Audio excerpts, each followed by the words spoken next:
If you don't know, childhood trauma videos basically cover all of the different types of media that would really creep you out as a kid, even if it wasn't really meant for that specific purpose. The timeline and order may be a bit discombobulated because I'm going off of memory. This may as well become a series, so if you want to stick around, be sure to subscribe. I'm also working on the second part of the Amazing World of Gumball Iceberg and have another one on the way. Also, shout out to Nate Islame and Wendigoon for inspiring me to make this. Let's get started.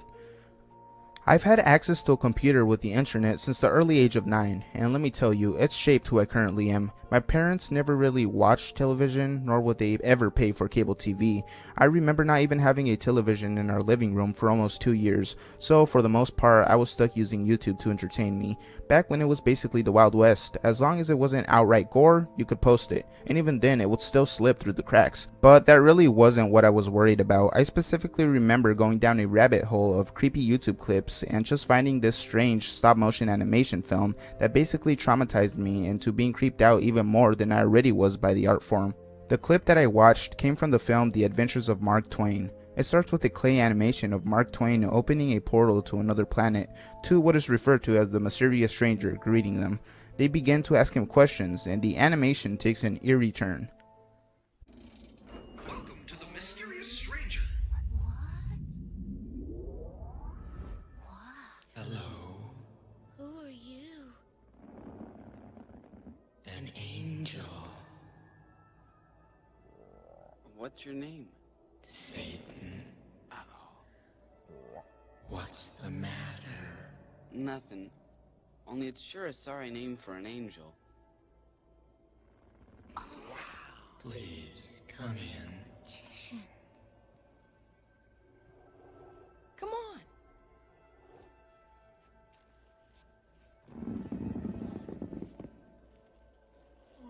Amazing. It's like an island. To entertain his guests, Satan shows off his magical powers by furnishing his floating piece of land with shrubbery and providing fruits for them to eat. He then begins to make a miniature city with the kids helping, making its inhabitants, bringing the inanimate objects to life, acting as a sort of god figure that resembles the God from the book of Genesis and the Old Testament. He then smites his creations for annoying him right in front of the kids, leaving them visibly distraught, sending them running back to their ship. As they get back in, Twain opens another portal to what resembles hell, presenting a demon with a knife. Look at that little village. There. Here's a buddy. Now we'll give them life. Moving. Looks like my pap on Saturday night. Look, they're moving. Thing, even though you are a worthless, greedy lot. How annoying that sound is.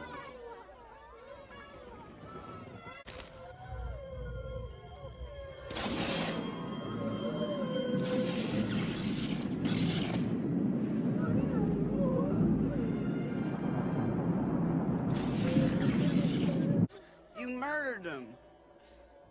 Never mind them. We could make more sometime. If we need them. And I'm getting out of here. Not that way, Huck.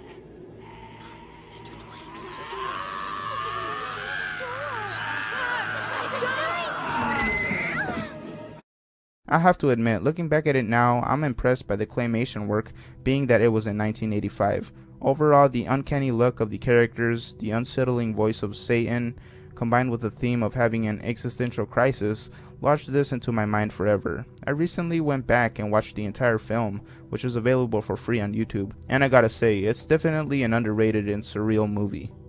The next piece of media is actually one of the first claymation movies I've ever watched, titled James and the Giant Peach. The movie follows the adventures of an orphan British boy named James who lives with his cruel aunts. James escapes the situation when he finds a giant magical peach and crawls into it, slowly turning into a claymation character as he crawls further in. After the Peach rolls into the sea, they decide to set sail towards New York City, as James had always dreamed of prior to James's parents' deaths. I'm guessing the things that I found strange were things like James's situation, like being forced to live with his abusive aunts who don't really care about him and neglect him, as well as the giant ghost-like rhino that is responsible for James's parents' deaths, following James and his crew along their journey. I also noticed that the film has very unique lighting and a dark hue across all the scenes, making it all look like a giant fever dream, specifically this scene. Overall, I can see why a young 7-year-old me would find this movie unsettling, though I remember finding comfort in Miss Spider, and as an adult, it's not the creepiest thing ever.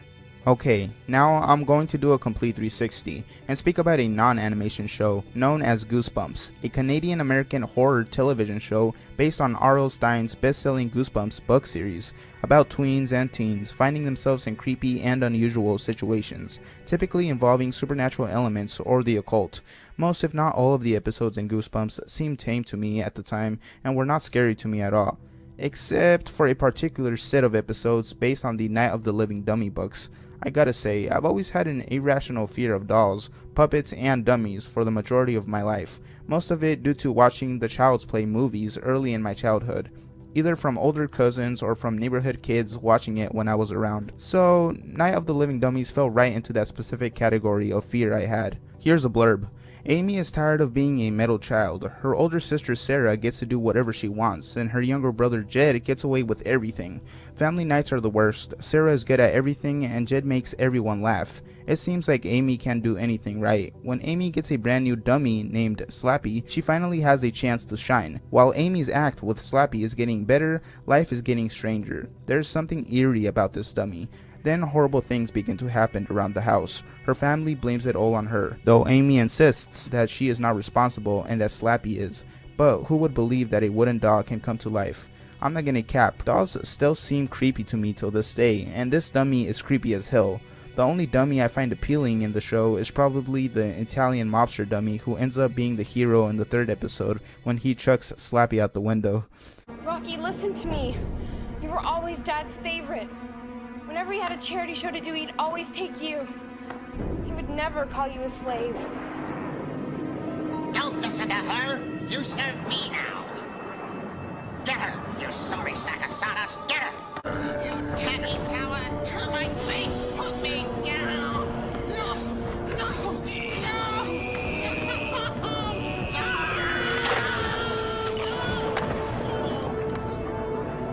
Something about the face of the dummy gives off the uncanny valley effect, a concept first introduced in the 1970s by Mashiro Mori, then a professor at the Tokyo Institute of Technology. Mori coined the term uncanny valley to describe his observation that as robots appear more human-like, they become more appealing, but only to a certain point. I think this may apply to dolls as well. You can only detail them so much and cannot replicate a human face perfectly. It's gonna look creepy.